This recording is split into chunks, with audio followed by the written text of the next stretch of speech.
रोग सज्जारे घरर रोजगारिया पुओ दीर्घ 4 वर्ष हेब जंत्रणारे हेउछंती छटपट। घरे चुली जळुनी, स्त्री आखिरु बोही जाउछि लुह, सुखिबार ना धरुनी।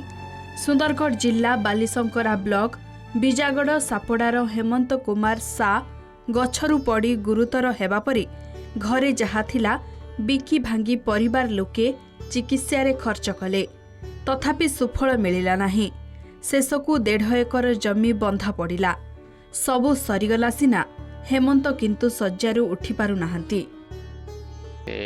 अपारो हिसाब से रही जाइए 4 वर्ष है पड़ी गला गजनु तापर चिकित्सा कर देखलु बुर्ला कटक यहाँ त्या करी जेने औषध कुछ सिने बिकी भांजी कर किंतु है नहीं पारुछि किंतु तार जीवन तो ठीक अच्छे ना किंतु अंटा दी चली नहीं पारे। ऑपरेशन करले, ऑपरेशन करी सारले आउ डॉक्टर कहले कि ई ताके एक्सरसाइज मालिश करबो ई मने ठीक हेबे। हमें हमर जिनटा द्वारा हमर जिनटा काम है सेटा हमें करी सार दैछु ताके टाइम लागबा एंता करबू हेले भल हेबे कही कहले।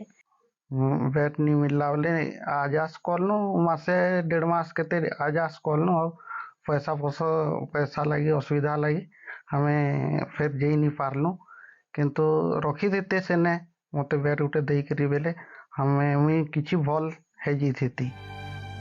हेमंतक पेट ठारू गोड़ पर्यंत अचल, उन्नत चिकित्सा पाई आउ घरे संबल नाही।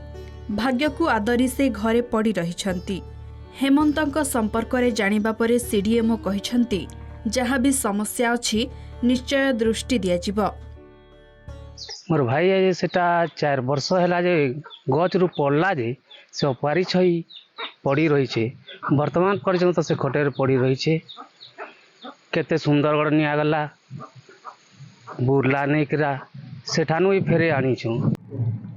हमें तो परीक्षा करी आगे देखिया पड़ियो कौन है असुविधाटा ना ये केसटा अपन कहया कथा जे 2020 मसीहार तेणु से पेसेंट आम पाक आसला परे आपन कहते से फिजियोथेरापी नौटले बोली एवं खर्चांत होटले किंतु एबे फिजियोथेरापी में हमर ई रिक्शा अछि अवेलेबल एवं एठी भी हमें ताको एडमिशन करी फिजियोथेरापी किछि दिन में देय हो। सुंदरगढ़ पप्पू प्रसाद सिंह का रिपोर्ट, कलिंग टीवी।